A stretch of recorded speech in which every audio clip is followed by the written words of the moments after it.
बिस्मिल्लाहिर्रहमानिर्रहीम। अस्सलाम वालेकुम स्टूडेंट्स, कैसे हैं आप लोग? ठीक ठाक हैं। आज जो हमारा टॉपिक है वो है जनरल जर्नल। ये एक बहुत इंपॉर्टेंट टॉपिक है। अकाउंटिंग की जो पहली बुक ऑफ अकाउंट्स होती है उसको हम बोलते हैं जनरल जर्नल। इन अकाउंटिंग बहुत सारी बुक ऑफ अकाउंट्स बनाई जाती हैं, लाइक स्पेशल जर्नल्स होते हैं, पेटी कैश बुक होती है, कैश बुक होती है, इसी तरह मुख्तलिफ किस्म की फाइनेंशियल स्टेटमेंट्स होती हैं। तो ये जो पहली बुक है इसका नाम है जनरल जर्नल, जिसके अंदर हम सबसे पहले जो भी ट्रांजेक्शन्स होती हैं बिजनेस के अंदर उसको हम रिकॉर्ड करते हैं। तो let's see general journal refer to the book of original entry. General journal को हम ओरिजिनल एंट्री भी कहते हैं। It's a book of original entry in which accountants and book keepers record business transactions. जो भी बिजनेस में transactions होंगी उनको हम जनरल में रिकॉर्ड करते हैं, और जनरल का जो नाम है उसको हम क्या बोलते हैं? It's a book of original entry. इसका दूसरा भी नाम है, इसको हम बोलते हैं क्रोनोलॉजिकल रिकॉर्ड। क्रोनोलॉजिकल रिकॉर्ड वो रिकॉर्ड होते हैं जिनके अंदर हम डेट वाइज ट्रांजेक्शन को रिकॉर्ड करते हैं। डेट वाइज ट्रांजेक्शन का मतलब ये है कि सबसे पहले अगर हम बात कर रहे हैं जनवरी 5 की ट्रांजेक्शन, जनवरी 1 की ट्रांजेक्शन, जनवरी 2 की ट्रांजेक्शन, जनवरी 10 की ट्रांजेक्शन, तो सबसे पहले हम रिकॉर्ड करेंगे जनवरी 1 की ट्रांजेक्शन को, फिर हम रिकॉर्ड करेंगे जनवरी 2 की ट्रांजेक्शन को, फिर हम ऑनवर्ड्स जनवरी 3, जनवरी 5, जनवरी 10। तो दैट्स वाई इसके अंदर हम बाकायदा जब हम डिस्कस करेंगे इसको तो आप देखेंगे इसमें डेट का कॉलम होता है, और उस डेट के अंदर हम डेट वाइज ट्रांजेक्शन को रिकॉर्ड करते हैं। और इसी वजह से इसका दूसरा नाम क्या है? It's a book of, it is also called chronological record. Chronological, इसमें लॉजिक लगती है। वो लॉजिक क्या है कि जो ट्रांजेक्शन पहले होगी उसको हम पहले रिकॉर्ड करेंगे, जो ट्रांजेक्शन बाद में होगी उसको हम बाद में रिकॉर्ड करेंगे। अच्छा, अब बड़ी इंटरेस्टिंग बात यह है कि जनरल लोग हमारे जो स्टूडेंट्स हैं वो बना लेते हैं, उनको टीचर सिखा देते हैं, लेकिन उसके पीछे क्या कॉन्सेप्ट है अकाउंटिंग का वो कोई नहीं सिखाता, क्योंकि उसमें ज़ाहिर है मेहनत लगती है उसको समझाने में। तो स्टूडेंट ना से कोई स्टूडेंट को मतलब होता है कि ये हम जनरल बनाते क्यों है। आप कभी पूछिएगा किसी भी स्टूडेंट से जनरल क्या होती है, उसको नहीं पता होता है। ये बुक ऑफ, इसको हम बुक ऑफ ओरिजिनल एंट्री बोलते हैं। इसको ओरिजिनल एंट्री क्यों बोलते हैं? क्योंकि मैंने आपको पहले ही बताया था कि सबसे पहले जो ट्रांजेक्शन रिकॉर्ड होती है जिस बुक में, तो हमारी जो बुक ऑफ अकाउंट्स बन रही है वो कोई भी एंट्री जो फर्स्ट टाइम रिकॉर्ड होगी, ओरिजिन, देखिए ओरिजिनल निकला है ओरिजिन से। ओरिजिन का मतलब है आगाज होना। तो सबसे पहले हम किसी भी ट्रांजेक्शन को रिकॉर्ड करते हैं तो उसको हम जनरल में रिकॉर्ड करते हैं। इस वजह से हम इसको क्या बोलते हैं? It's a book of original entries. अच्छा, इसको एंट्रीज क्यों कहा जाता है? क्योंकि हम उन ट्रांजेक्शनों को बिजनेस में, उस बिजनेस की ट्रांजेक्शन को हम क्या कर रहे हैं? उस बुक में रिकॉर्ड कर रहे हैं, उस बुक में एंटर कर रहे हैं, उस बुक में रिकॉर्ड कर रहे हैं। तो दैट्स वाई हम उसको बोलते हैं इट्स अ एंट्री।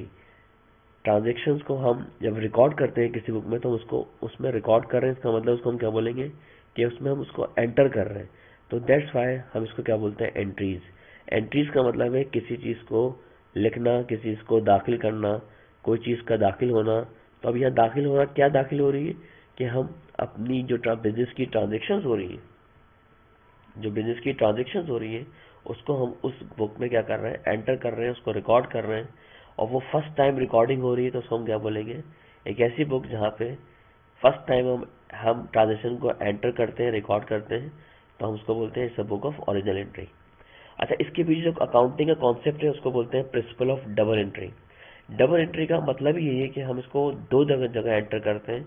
इसका दूसरा नाम है हमारे पास डुअल एस्पेक्ट कॉन्सेप्ट। ये मेन प्रिंसिपल क्या कहता है? प्रिंसिपल ऑफ डबल एंट्री क्या कहता है? Is that every debit there is a corresponding credit for an equal amount of money, and for every credit there is a corresponding debit for an equal amount of money. इसका मतलब क्या हुआ कि हर debit का credit होगा और हर credit का debit होगा, और वो डेबिट और क्रेडिट हमेशा एक दूसरे के बराबर होंगे। तो डुअल एस्पेक्ट कॉन्सेप्ट, ये डबल एंट्री सिस्टम ये कहता है कि in simple word every debit has a credit and every credit has a debit and always both are equal amount. So double entry system हो या डुअल एस्पेक्ट कॉन्सेप्ट हो, जब हम जनरल बनाएंगे तो हम आपको ऑलरेडी दिखला देता हूँ कि देखिए जनरल हम कैसे बनाते हैं। ये गौर से देखें, लेफ्ट हैंड साइड आपका डेबिट कॉलम है और राइट हैंड साइड आपका क्रेडिट कॉलम है। और आप ये देखें कि कोई भी ट्रांजेक्शन अगर हो रही है, अभी हम डिस्कस करेंगे इसको, कोई भी ट्रांजेक्शन हो रही है, every debit has a credit and every credit has a debit and both debit and credit must always equal to each other in each transaction. तो अब आपको शायद समझ में आ गया होगा कि जनाब जनरल बनाते वक्त हम कौन सा कॉन्सेप्ट, हम कौन सा प्रिंसिपल फॉलो करते हैं, डबल एंट्री सिस्टम फॉलो करते हैं, और डबल एंट्री सिस्टम का दूसरा नाम क्या है, डुअल एस्पेक्ट कॉन्सेप्ट है। अब ये बहुत सारे स्टूडेंट्स को नहीं पता।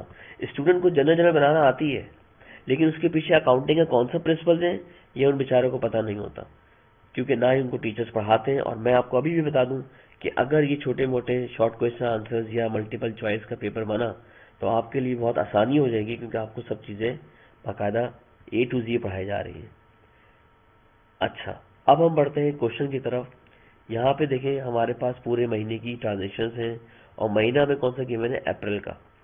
On 1 April Anees started business with ₹100,000 और 1 लाख रुपए से बिजनेस स्टार्ट किया। And other transaction for the month are as follows. अब देखें मिस्टर अनीस का बिजनेस है, ये बिजनेस कब स्टार्ट हुआ है, अप्रैल 1 में हुआ है। अब ये जितनी भी ट्रांजेक्शन हुई हैं ये सारी अप्रैल की है। हमने इसको कहाँ रिकॉर्ड करना है, हमने इसको रिकॉर्ड करना है जनरल में, जो आज हमारा टॉपिक है जनरल।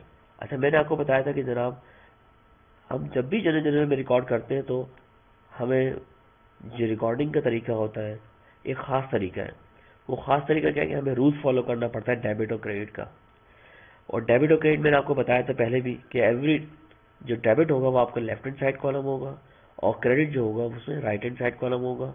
और उसमें हम जो चीज़ों को रिकॉर्ड करेंगे उसके पीछे हम जो प्रिंसिपल फॉलो करेंगे वो हमारा प्रिंसिपल डबल एंट्री सिस्टम होगा, और उसका दूसरा नाम क्या है, डुअल एस्पेक्ट कॉन्सेप्ट। और बाकायदा rules of debit and credit हमें फॉलो करने पड़ेंगे। अब rules of debit and credit क्या होता है, मैं आपको पहले ही बता चुका हूँ कि एसेट्स और एक्सपेंस जब भी बिजनेस से पढ़ेंगे हम उसको डेबिट कॉलम में रिकॉर्ड करेंगे, और जब भी एसेट्स और एक्सपेंस कम होंगे हम उसको क्रेडिट में रिकॉर्ड करेंगे। मैं आपको दोबारा दिखला देता हूँ, ये सब चीज़ें हमने यहाँ डिस्कस की थी, अगर आप लोगों को याद हो। ये देखें rules of debit and credit. अगर आपके पास ये आपको याद नहीं है तो आप प्लीज़ इसकी पिक्चर खींच लें, ताकि जब हम क्वेश्चन सॉल्व करें तो आपको पता हो कि क्या चीज़ डेबिट कॉलम में जाएगी और क्या चीज़ क्रेडिट कॉलम में जाएगी। मैं फिर रिपीट कर देता हूँ, एसेट्स और एक्सपेंस जब भी बढ़ेंगे, ये देखिए यहाँ लिखा हुआ इंक्रीज, हम उसको डेबिट कॉलम में रिकॉर्ड करेंगे। और अगर एसेट्स और एक्सपेंस जब भी कम होंगे हम उसको किस कॉलम में रिकॉर्ड करेंगे, क्रेडिट कॉलम में। और लायबिलिटी, कैपिटल और इनकम का दूसरा नाम रेवेन्यू भी है। अगर ये जब भी बढ़ेंगे हम इसको किस कॉलम में रिकॉर्ड करेंगे, क्रेडिट कॉलम में। और ये तीनों जब भी कम होंगे हम उसको किस कॉलम में रिकॉर्ड करेंगे, डेबिट कॉलम में। तो अब ये अगर आप इसकी तस्वीर ले लेते हैं या इसको आपके लिख लेते हैं शॉर्ट फॉर्म में। अब शॉर्ट फॉर्म में कैसे लिखेंगे, ए और ई का मतलब क्या है, A for assets, E for expense. A और ई जब भी बढ़ेंगे डेबिट कॉलम में, एल रेवेन्यू या इनकम लिख लें या सी लिख लें, ये जब भी बढ़ेंगे क्रेडिट कॉलम में। और जब ये इंक्रीज हो रहे हैं एसेट्स और एक्सपेंस डेबिट में रिकॉर्ड कर रहे हैं, जब ये डिक्रीज होंगे तो इसको क्रेडिट में रिकॉर्ड करेंगे। तो इसको आप शॉर्ट फॉर्म में लिख लें ताकि आपको आसानी हो। शॉर्ट फॉर्म में आपको तरीका बताया तो बहुत आसान है, ए और ई करके आप लिख लें। फॉर एग्जाम्पल अगर मैं यहाँ आपको लिख के दिखलाऊं, ए फॉर क्या है, एसेट्स है, एंड ई जब भी क्या हो रहे हैं ये इंक्रीज होंगे किस कॉलम में जाएंगे, डेबिट कॉलम में।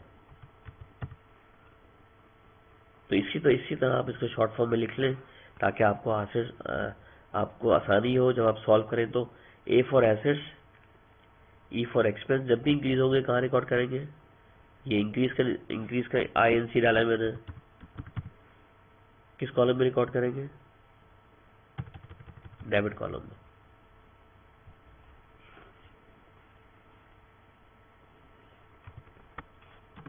एसेट्स एंड एक्सपेंस इंक्रीज होंगे तो कहाँ जाएंगे, डेबिट में। और अगर ये दोनों एसेट्स और एक्सपेंस डिक्रीज होंगे तो कहाँ जाएंगे, क्रेडिट में। तो इस तरह अपने पास रजिस्टर में लिख लें, आप टेबल आपके पास बना हुआ है ताकि आपको आसानी हो। अब हम स्टार्ट करते हैं अपना question. Anees started business with ₹1 lakh and other transaction for the month are as follows. अब अनीस ने स्टार्ट किया बिजनेस। मैंने आपको पहले बताया था जब भी ओनर बिजनेस में पैसा लगाता है, बिजनेस स्टार्ट करता है। अब यहाँ पे स्टार्टेड का वर्ड है, कमिंस का वर्ड है, बिगेन का वर्ड है, इन्वेस्टेड है, कोई भी वर्ड इस्तेमाल हो सकता है। 1 लाख रुपए बिजनेस में लगाया है। जब भी ओनर बिजनेस में पैसा लेके आता है तो कैपिटल होता है। और आपको पता है कैपिटल जब भी बढ़ता है, अगर आपने शॉर्ट फॉर्म में लिखा हुआ है कैपिटल जब भी बढ़ता है हम कहाँ रिकॉर्ड करते हैं, क्रेडिट में। और ये जो पैसा आ रहा है किस फॉर्म में आ रहा है, कैश के फॉर्म में आ रहा है। तो ये आ तो हमारा एसेट रहा है, लेकिन ये पैसा ला कौन रहा है, ओनर लेके आ रहा है। तो जब भी ओनर बिजनेस से पैसा लेके आता है तो वो उसको बोलते हैं कैपिटल। तो मैंने आपको बताया था, अगर आपको याद हो, कि एसेट्स जो है वो रिसोर्सेज होती है और रिसोर्सेज की सोर्स क्या है, यहाँ पे कैपिटल है। तो आप ये देखें, हमारे पास कैश आ रहा है 1 लाख रुपये, कैश हमारा एसेट्स है। तो ऐसे जब भी बढ़ेगा हम उसको डेबिट में रिकॉर्ड करेंगे। और ये पैसा आ कहाँ से रहा है, ओनर लेके आ रहा है, तो ये कैपिटल है। और कैपिटल जब भी बढ़ता है कहाँ रिकॉर्ड करेंगे, क्रेडिट में। अब आप ये देखें, हमने जब हम जने बनाएंगे तो सबसे पहला कॉलम डेट का हो गया। ये डेट में इन्होंने 2 कॉलम बनाए हुए, जरूरी नहीं है आप 2 कॉलम बनाएं, आप एक ही कॉलम बना लें, लिख दें अप्रैल 1। यहाँ पे आपका डिस्क्रिप्शन आ गई, रेफरेंस के बारे में आपको बताऊंगा क्या होता है। और ये डेबिट हो गया और ये क्रेडिट हो गया। अच्छा, जो डेबिट आप लिखेंगे वो सबसे पहले लेफ्ट साइड पे लिखेंगे। तो आपका देखें कैश आ रहा है, अगर आप ऊपर गौर से देखें,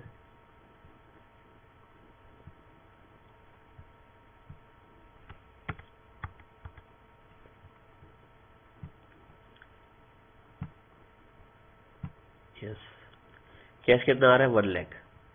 गौर से देखें, कैश हमारा जो है वो एसेट्स है। और अभी आपने अपने पास लिखा है शॉर्ट फॉर्म में कि एसेट जब भी बढ़ता है कहाँ रिकॉर्ड करते हैं, डेबिट पे। और ये पैसा कौन लेके आ रहा है, अनीस। अनीस जो है वो मालिक है। जब भी मालिक बिजनेस से पैसा लेके आता है तो उसको बोलते हैं कैपिटल। तो आपने यहाँ क्या लिखना है, ओनर्स इक्विटी लिखना है या कैपिटल लिखना है। और कैपिटल के आगे क्या लिख देंगे, डैश अनीस, क्योंकि ये जो पैसा लेके आया कौन लेके आया, अनीस लेके आया। और जब भी कैपिटल बिजनेस से पड़ता है तो कहाँ रिकॉर्ड करते हैं, क्रेडिट में। तो आप देख लें, एक ट्रांजेक्शन हमने रिकॉर्ड की है और हमने उसमें डिस्कस किया था, डबल एंट्री कॉन्सेप्ट है, डुअल एस्पेक्ट कॉन्सेप्ट है। Every debit has a credit and every credit has a debit. अच्छा, ये बात सिर्फ उन लोगों को समझ में आएगी जिनको डेबिट एंड क्रेडिट रूल्स याद है। मैं आपको दोबारा रिपीट कर दूं, कैश हमारा एसेट्स है, ये मैं पहले बता चुका हूं आपको कि एसेट्स कौन कौन से होते हैं। कैश होता है, सप्लाईज होती है, अकाउंट रिसीवेबल होता है, प्रीपेड होता है हमारा एसेट्स। तो यहाँ पे कैश आया है तो कैश हमारा एसेट्स है। अच्छा, कुछ लोग ये सोच रहे होंगे यार पैसा तो जा रहा है, पैसा अनीस के पास से जा रहा है, नो डाउट, लेकिन वो पैसा कहाँ जा रहा है, अनीस के बिजनेस में जा रहा है। तो कैश बढ़ रहा है बिजनेस में, तो जब भी कैश इंक्रीज होगा बिजनेस में, कैश हमारा एसेट्स है। और ऐसे जब भी बढ़ता है कहाँ रिकॉर्ड करते हैं, डेबिट पे। और ये पैसा आप सोचें आ कहाँ से रहा है, ये ओनर लेके आ रहा है, तो ओनर, ओनर्स इक्विटी हम बोलेंगे या कैपिटल बोलेंगे। और फिर उसके आगे लिख देंगे डैश अनीस। और आप देख लें डेबिट एंड क्रेडिट रूल्स में जाके, आपके पास अगर कहीं लिखे हुए हैं तो कैपिटल जब भी बढ़ता है कहाँ रिकॉर्ड करते हैं, क्रेडिट में। दूसरी ट्रांजेक्शन देखते हैं, परचेज फर्नीचर फॉर कैश। अब आप यहाँ देखिए, परचेज कर रहे हैं फर्नीचर, तो फर्नीचर आपका एसेट्स है और आपने किस पे खरीदा है, कैश पे। तो आपने फर्नीचर ले लिया और कैश दे दिया। नॉर्मली आप शॉपिंग करते हैं, यहाँ पे हम बिजनेस की बात कर रहे हैं। तो फर्नीचर हमारा एसेट्स है, आप गौर से देख सकते हैं, फर्नीचर हमारा एसेट्स है और कैश भी हमारा एसेट्स है। तो फर्नीचर हमारे बिजनेस में इंक्रीज हो रहा है और कैश हमारे पास से जा रहा है। तो यहाँ पे एक एसेट हमारे बिजनेस में बढ़ रहा है और दूसरा एसेट्स कम हो रहा है। जो एसेट्स बढ़ रहा है फर्नीचर, उसको हम डेबिट में रिकॉर्ड कर देंगे, क्योंकि वो बढ़ रहा है। जब भी बिजनेस में हमारा एसेट्स बढ़ता है हम कहाँ रिकॉर्ड करते हैं, डेबिट में। और कैश हमारे पास से जा रहा है, कैश हमारा एसेट्स है, एसेट्स जब भी डिक्रीज होगा कहाँ रिकॉर्ड करेंगे, क्रेडिट में। तो आप यहाँ देख लें प्लीज, उन्होंने क्या एंट्री पास की है, फर्नीचर डेबिट कर दिया और कैश का कर दिया, क्रेडिट कर दिया। क्यों, क्योंकि फर्नीचर हमने खरीदा है, फर्नीचर हमारा एसेट्स है। जब हम कोई चीज़ बिजनेस में खरीदते हैं तो हमारा एसेट्स बढ़ गया है, जब भी एसेट्स इंक्रीज होगा कहाँ रिकॉर्ड करेंगे, डेबिट में। और हमने उसके बदले में उस दुकानदार को क्या दिया, कैश दिया, तो कैश हमारा कम हो रहा है, कैश को हम क्या कर देंगे, क्रेडिट कर देंगे। अच्छा, एक बहुत इंपॉर्टेंट चीज़ है कि इसको हम बोलते हैं नरेशन, कि जो भी कुछ यहाँ पे हुआ है आपने उसको यहाँ इंग्लिश में लिख देना है। इसके लिए कोई रूल नहीं है, सिर्फ आपने अपनी इंग्लिश लिखनी है कि जो भी कुछ हुआ है यहाँ पे आप अपनी नरेशन लिख दें। अब यहाँ पे देखिए क्या हुआ था, परचेज फर्नीचर फॉर कैश, हमने परचेज किया फर्नीचर और कैश, तो हमने इसको नीचे रख दिया। अच्छा, यहाँ पे जनवरी के ऊपर आपको यहाँ कंपनी का नाम लिखना होता है, कंपनी का नाम गिवन है, वरना आप ABC लिख दें और डैश डाल दें। फिर क्या हो गया, जनरल लिख दिया, और फिर जनरल के नीचे लिखते हैं for the month of April, क्योंकि ये जो ट्रांजेक्शन है ये पूरे महीने की है।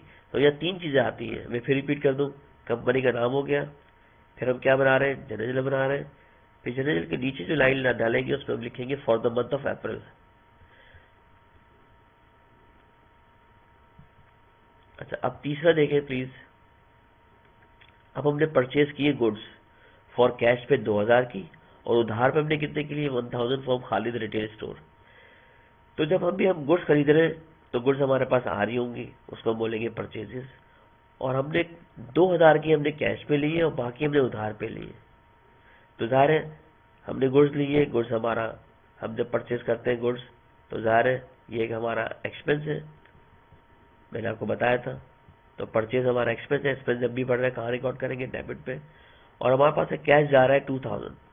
ये कैश क्यों जा रहा है, क्योंकि हमने टोटल, अगर आप गौर से देखें, हमने टोटल गुड्स कितने के लिए, प्लीज जरा यहाँ देखें, 2000 and 1000। Purchase goods for cash 2000 and for credit 1000। So total goods मेरे पास 3000 की आई है, जिसमें से 2000 की मैंने कैश पे लिए और 1000 की मैंने उधार पे लिए। तो जरा देखें इन्होंने प्लीज क्या किया है। तो उन्होंने क्या किया, परचेज उन्होंने क्या कर दिया 3000, क्योंकि ये हमारा एक्सपेंस है, हमने गुड्स लिए बेचने के लिए, जिसमें से 2000 तो हमने ऑलरेडी पे कर दिए, अभी हमने 1000 पे नहीं किए। तो 1000 हमारी लायबिलिटी है, और लायबिलिटी को हम क्या बोलते हैं, अकाउंट पेबल।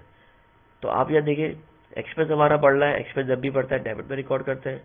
कैश हमारे पास से जा रहा है, क्योंकि हमने मर्चेंडाइज लिए, हमने गुड्स लिए, कैश दिया उसको, तो कैश हमारे पास से डिक्रीज हो रहा है। जब भी कैश डिक्रीज होता है, जब कैश इंक्रीज होता है तो हम डेबिट में रिकॉर्ड करते हैं, जब कैश डिक्रीज होता है तो हम क्रेडिट में रिकॉर्ड करेंगे। और साथ साथ देखें, हमने 3000 की चीज ली है, हमने सिर्फ 2000 पे किए हैं, बाकी 1000 हम पे करेंगे, उसको हम बोलते हैं अकाउंट पेबल।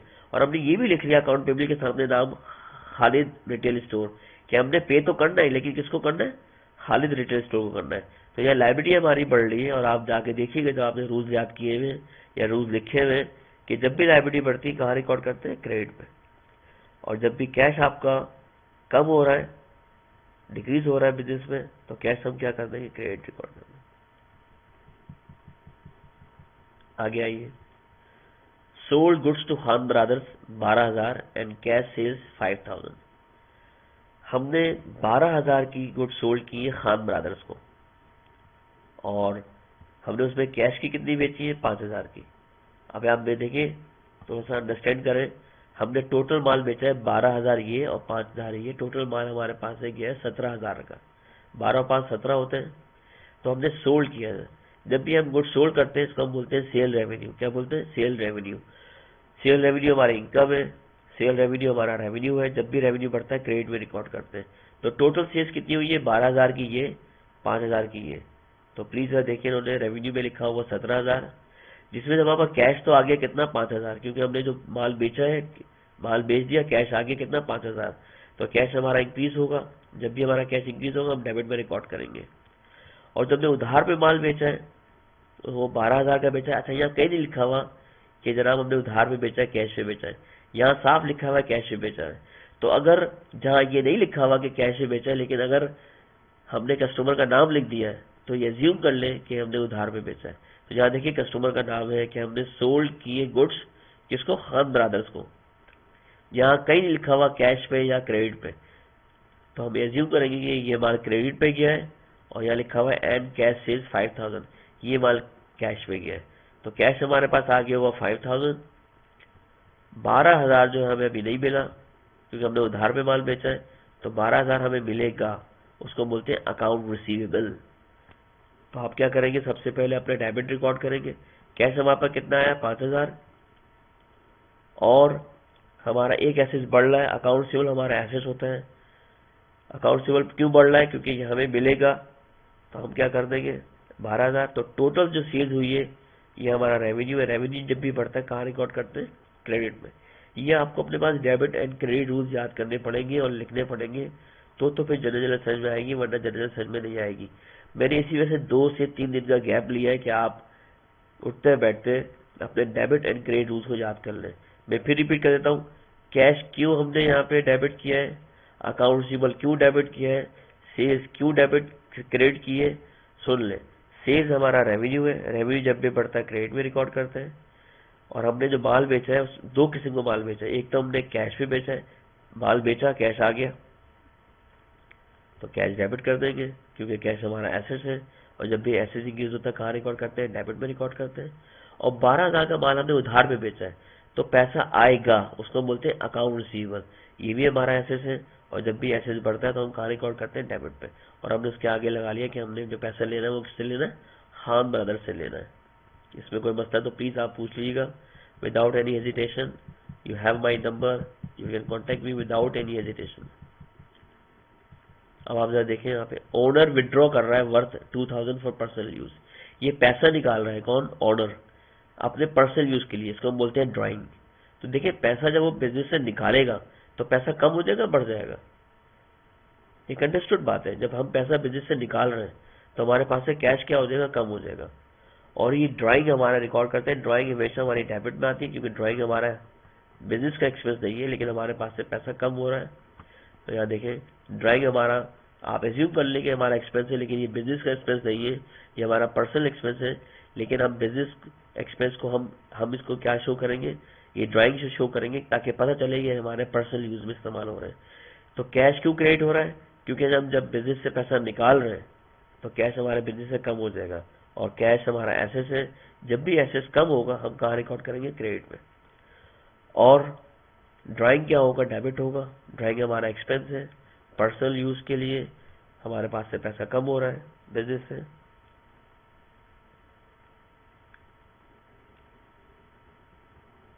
नेक्स्ट ट्रांजेक्शन देखें प्लीज।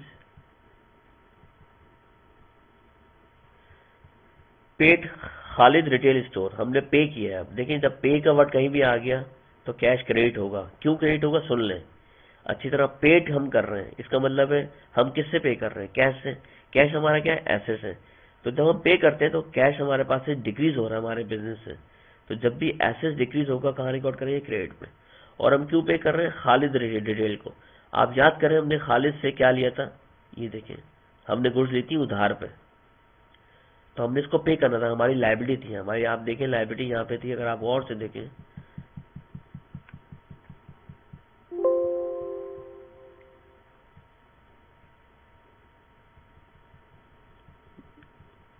ये देखें यहाँ ना लिखा हुआ है, ये हमारी लायबिलिटी इंक्रीज होगी तब क्योंकि हमने खालिद से माल लिया था। अब हम खालिद को पे कर रहे हैं 500 रुपए। तो देखिए अकाउंट पेबल जब भी हमारा लायबिलिटी बढ़ेगी हम कहाँ रिकॉर्ड करेंगे, क्रेडिट में। अब जब हम पे कर देंगे लायबिलिटी हमारी कम हो जाएगी। तो लायबिलिटी क्या हो जाएगी, जब भी लायबिलिटी कम होती है हम उसको डेबिट में रिकॉर्ड करते हैं। तो जरा गौर से देखें प्लीज।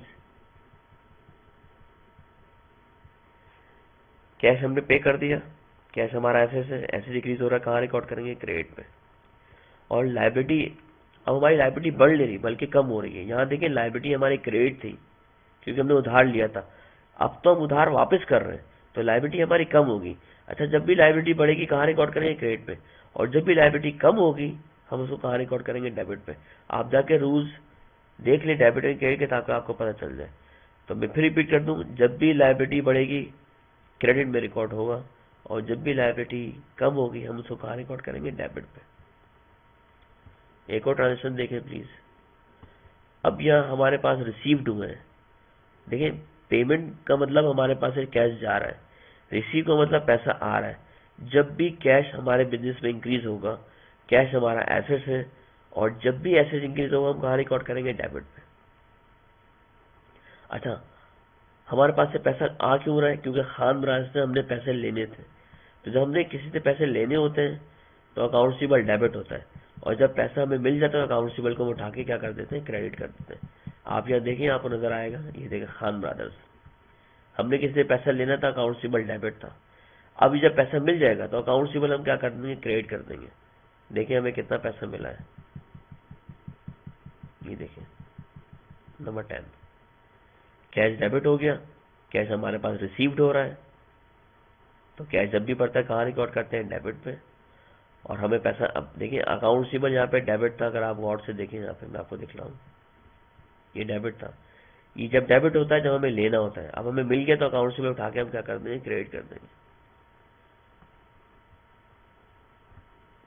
नेक्स्ट ट्रांजेक्शन हमारे पास कौन सी है, पेड सैलरीज। फिर वर्ड आ गया पेड। पेड का मतलब हमारे पास से कैश जा रहा है, कैश हमारा एसेट है। जब भी एसेट डिक्रीज होगा कहाँ रिकॉर्ड करेंगे, क्रेडिट में। और क्यों जा रहा है, क्योंकि हम सैलरीज एक्सपेंस पे कर रहे हैं, तो एक्सपेंस हमारा बढ़ रहा है। एक्सपेंस जब भी बढ़ता है डेबिट में रिकॉर्ड करते हैं। देखिए प्लीज, इन्होंने क्या किया, सैलरीज एक्सपेंस कहाँ रिकॉर्ड किया, डेबिट पे। अच्छा, ये डेट वाइज डेट आप डाले जा रहे हैं, डेट आपने डालनी है जिस जिस डेट को ट्रांजेक्शन हुई है। तो सैलरीज एक्सपेंस डेबिट हो गया, क्योंकि एक्सपेंस जब भी बढ़ता है हम कहाँ रिकॉर्ड करते हैं, डेबिट पे। और हम किससे पे कर रहे हैं सैलरी एक्सपेंस, कैश से।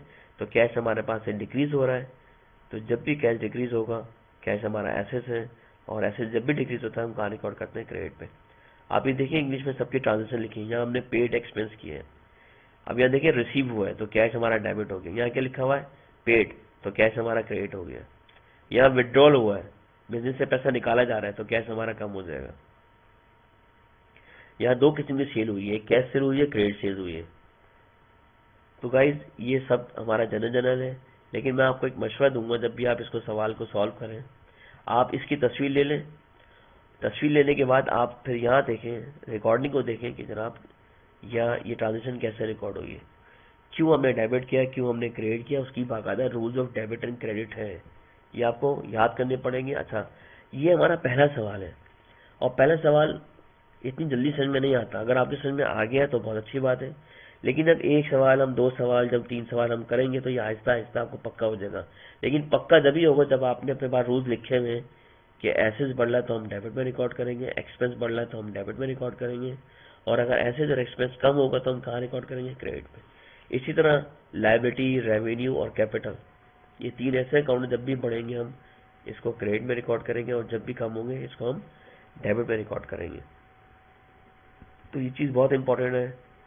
अच्छा, एक बात और इंपॉर्टेंट याद रखिएगा, डेबिट हमेशा लेफ्ट साइड से शुरू होगा, और जहाँ डेबिट खत्म होगा वहां से हम क्रेडिट स्टार्ट करेंगे। तो जरा देखें ताकि आपको पता चले। देखिए ये डेबिट है और क्रेडिट आप यहाँ लिख रहे हो, तो आपको थोड़ा सा डिफरेंट डिस्टेंस लाना है यहाँ पे, फिर क्रेडिट उसके नीचे आएगा। ऐसा नहीं होना कि यहाँ डेबिट लिखा यहाँ क्रेडिट लिख दिया, नहीं, जहाँ डेबिट खत्म होगा वहां से नीचे आपने क्रेडिट लिखना है, ताकि आपको फर्क पता चले कि जनाब डेबिट ये है और क्रेडिट ये है।